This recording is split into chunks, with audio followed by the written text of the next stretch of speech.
aqui nas comemorações aí dos 2 anos do Projeto Direito no Cárcere. Ele está recebendo pela primeira vez um desembargador do Tribunal Regional Federal da 4ª Região, que já é um amigo, um colaborador, e fazia tempo que eu não vi o Rogério Fabreto. Queria pedir uma salva de palmas.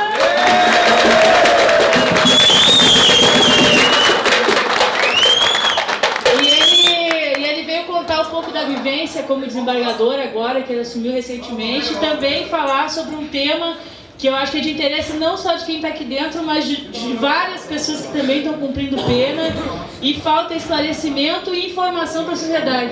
Que muita gente acha que todo preso recebe auxílio reclusão, e hoje o Rogério vai falar um pouquinho, vai conversar com vocês um pouquinho. Eu peço uma cadeira daí para a gente sentar aí. Muito bom dia a todos. Bom dia, Carmela. Quero dizer que eu estava em débito com a Carmela há muito tempo, né?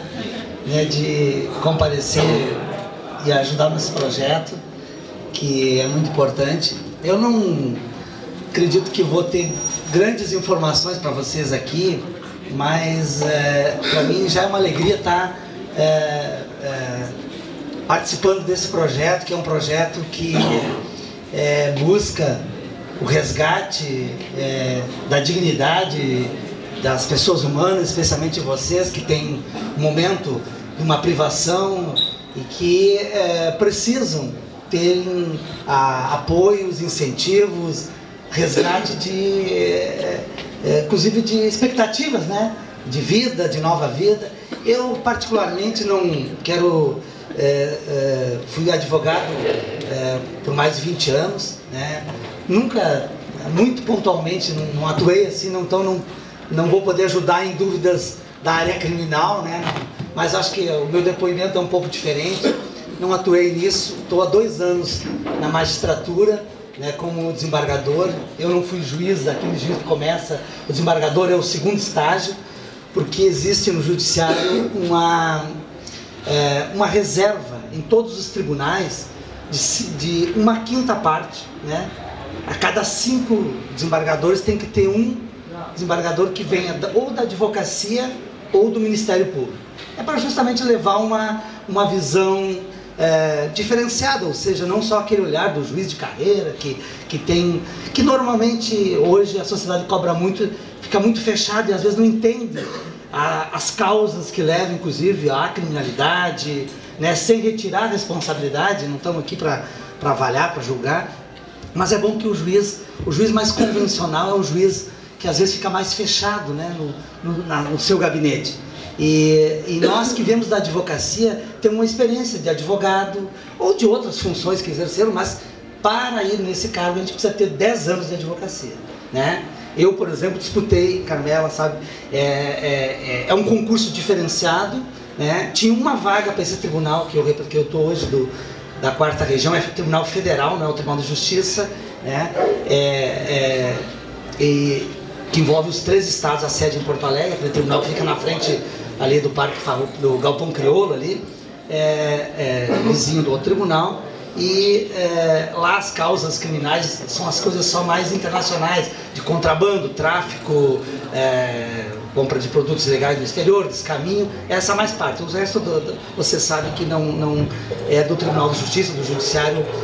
Mas só para terminar para vocês me situarem, eu tive que disputar com todos os advogados dos 3 estados, Rio Grande do Sul, Santa Catarina e Paraná, para essa vaga, várias seleções. Primeiro a OAB do Rio Grande do Sul selecionou 6, depois juntou com o Paraná e Santa Catarina, em Brasília selecionaram dos 18 virou 6, depois mais uma peneira para 3, e dos 3 aí a escolha é da Presidente da República, no caso como é federal.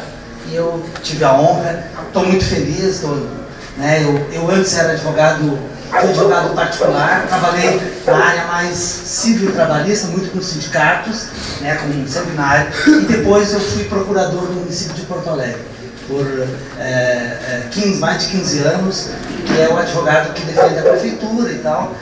Tive a oportunidade de alguns projetos interessantes no governo, fui chefe dos advogados do município por 8 anos, tinha que chefiar 70 advogados, muito pior que chefiar 70 peões de obra. Eu agora vim na minha obra, me atrasei, me desculpe, eu vi o Carmelo, eu me esqueci que hoje é o dia que eu tenho que pagar meu empreiteiro na minha obra lá, na minha casa, e dei um atrasozinho.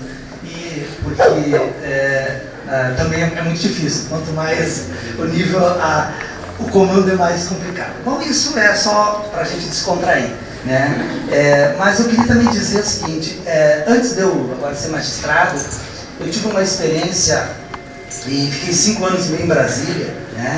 Que é esse lugar que a gente, né? Lá de Carmela um dia me intimou e demos uma palestra no shopping lá, né? Carmela, falando sobre os projetos do Ministério da Justiça. Trabalhei lá na Presidência da República, no Ministério do Desenvolvimento Social, esse que tem o projeto Bolsa Família, ajudei a trabalhar nesse projeto, e depois fiquei 3 anos no Ministério da Justiça, quando o ministro era o governador do Estado, Tarso Genro. Eu coordenei uma Secretaria Nacional de Reforma do Judiciário, que pensa justamente para pensar as coisas que tem que mudar na Justiça, né? As leis, os projetos, as ações. E aí só estou contando isso, né, Carmela, para dizer onde tive uma oportunidade de participar de um projeto importante, que na época o ministro fez, chamado PRONASSE, Programa Nacional de Segurança Pública com Cidadania, e obviamente as secretarias do Ministério tratavam. Foi um projeto que durou 3 anos, ainda continua, mas hoje os investimentos estão bem menores, mas nunca foi feito tanto investimento, mas não em segurança tradicional, em tudo, que era desde qualificação, construção de presídios, reformas, efetivação da Lei Maria da Penha. E eu coordenei 4 ações, e uma diz diretamente a vocês, que a gente conseguiu fazer um trabalho muito gratificante, que foi com as defensorias públicas, né? Que acredito que muitos de vocês tenham, né, a defesa feita pelos defensores públicos, né? Que são aqueles advogados pagos pelo Estado que defendem quem não tem condições de bancar um advogado por conta própria. E as defensorias no Brasil, há 5, 6 anos atrás, tinham cerca de 10 estados que sequer tinham defensoria. Tinham trabalhos improvisados, ou seja, advogados voluntários e tal.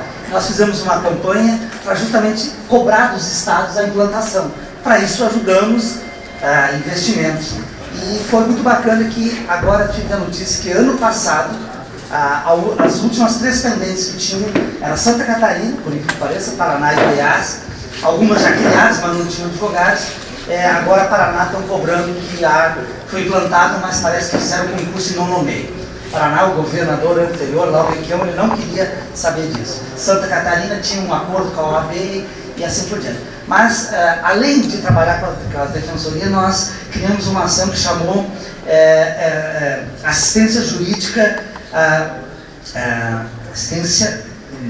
agora me lembrar o nome faz tempo, assistência jurídica aos presos e familiares, fortalecimento da assistência jurídica aos presos e familiares. Com isso, nós investimos recursos para as defensorias poderem terem melhores estruturas para poder dar essa assistência, que é já uma obrigação, mas com isso elas criaram núcleos. Nós obrigávamos que cada estado, para receber esse recurso, criasse um núcleo específico para atender, muitos já tinham, aí fortaleceram, atender juntamente aos presídios. Por exemplo, aqui em Porto Alegre, lembro que a primeira ação que a gente fez, que era uma reclamação dos defensores, né? Não que eles não pudessem ir com os carros deles, mas que eles não tinham um veículo para se deslocarem aos presídios. Nós doamos um veículo e assim por diante. Eu acredito que foi uma ação que muito pontual, mas que deve ter deixado alguma contribuição.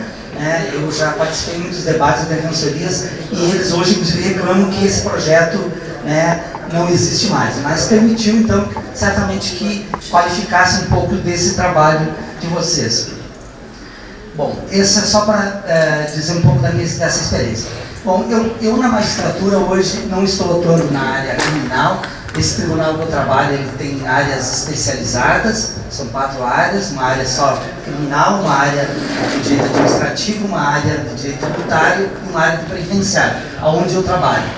Direito previdenciário é o que regula os direitos sociais da gente, né? Ou seja, a aposentadoria, o auxílio-doença, ou a aposentadoria por invalidez, quando a pessoa não consegue mais trabalhar, e ao salário maternidade, vários outros benefícios. Então eu julgo lá hoje esses termos que quando a pessoa busca no INSS, e o INSS não consegue, a pessoa tem que ir ao judiciário. Então, a pessoa está doente, faz uma perícia, eventualmente a perícia não é favorável, né? E aí depois tem que, infelizmente, buscar o judiciário. Eu tenho lutado muito na minha atividade, depois estou deixando para o final a coisa mais específica a vocês, para que justamente a gente tenha o resgate dos trabalhadores nessa proteção. A gente trabalha a vida, na hora que precisa, que está doente ou que está em comunidade, precisa ter essa cobertura. É uma contribuição para isso. Claro que existem muitos trabalhos informais, às vezes você certamente já trabalha em algum lugar, às vezes até o patrão oferece um pouquinho mais para não assinar carteira, para não descontar, e depois a gente, infelizmente, às vezes a gente pensa no imediato, né? Naquela hora, eu vou ganhar um pouquinho mais, a necessidade, eu não estou criticando, né? Mas infelizmente também não tem uma fiscalização, e aí quando a pessoa vai pedir o benefício da aposentadoria, ela não tem a prova que ela contribuiu, né? Ou que ela, quando ficou doente, precisa dessa proteção. Então, às vezes resta para nós lá do judiciário corrigir isso, né? Às vezes não conseguimos isso. Eu tenho uma visão muito, a Carmela conhece, por essa minha história de militância política, de advocacia, muito social, né? Ou seja, indúbio, né, pró-réu, né, no criminal, lá indúbio pró-segurado, que a gente diz. Ou seja, porque eu fico às vezes indignado, porque o INSS fica brigando, né, Carmela?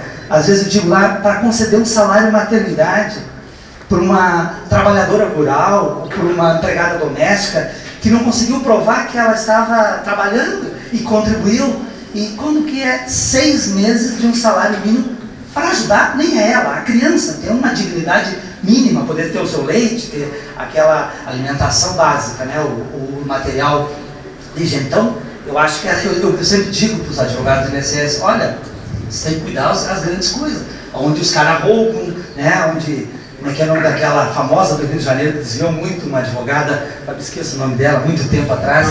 A Georgina, você sabe, né? A Georgina, então você tem que cuidar disso. Agora, negar um benefício para um trabalhador rural, para um operário de uma obra, para um empregado doméstico, que às vezes tem uma fragilidade na sua documentação, mas cabe ao órgão público orientar, né, e a superar, às vezes, essas dificuldades, porque a legislação tudo é uma interpretação, né? Tem que, às vezes... cabe ao advogado, cabe ao juiz, ao promotor, buscar uma interpretação mais conforme à realidade. Então, ou seja, se é uma pessoa que tem uma dificuldade, por exemplo, eu vou dar um exemplo aqui, para depois falar do assunto que eu queria dar só uma informação básica do auxílio reclusão.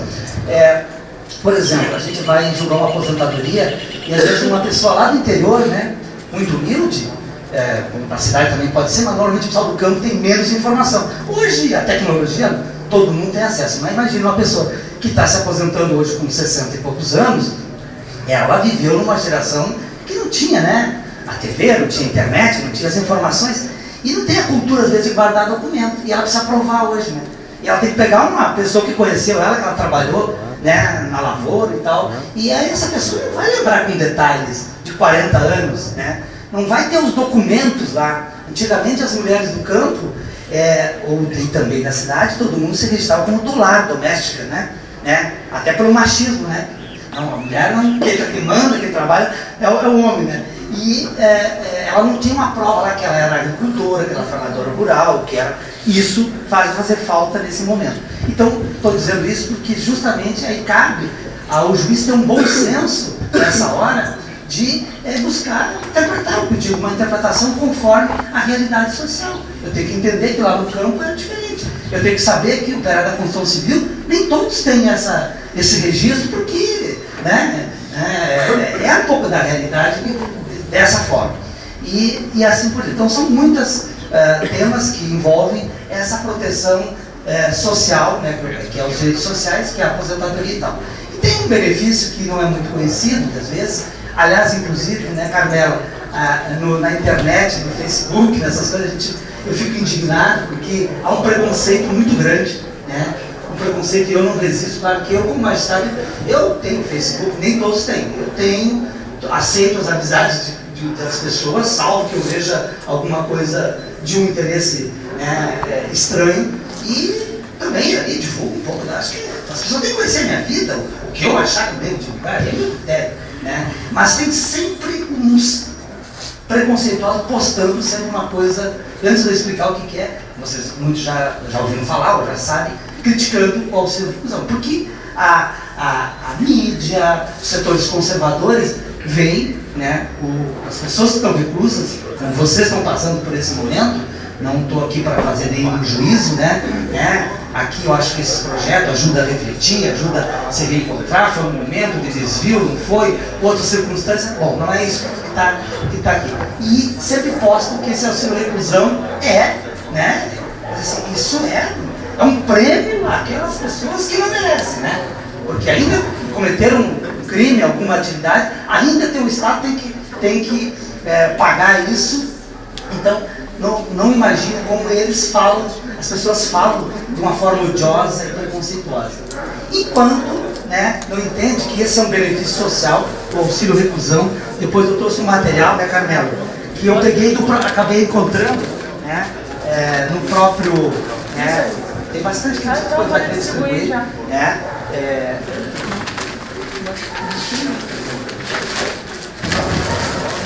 vou distribuir então, tá? Que eu peguei, inclusive, do site da Previdência Social, ou seja, não precisa da Justiça para isso, que é o auxílio reclusão. Na verdade, não é um auxílio diretamente a quem está recolhido, quem está preso, mas à família. É uma compensação que, de regra, ou não, cada um tem uma circunstância, aquela pessoa que tem a sua liberdade, a sua privação da liberdade, né, às vezes deixa, né, desamparado a sua família, sua esposa, sua companheira, seus filhos, ou o pai, ou o irmão também. Então o auxílio reclusão ele é oportunizado para quem está, né, quem está preso, para algum familiar. Então tem 3 grupos que têm esse benefício, que é a esposa, companheira, ou esposo, ou companheiro, e filhos que recebem junto, divididos, né? Se não tem esses, pode ser os pais, desde que prove que os pais dependiam, né, do preso, agora sem poder trabalhar, ou até um irmão inválido.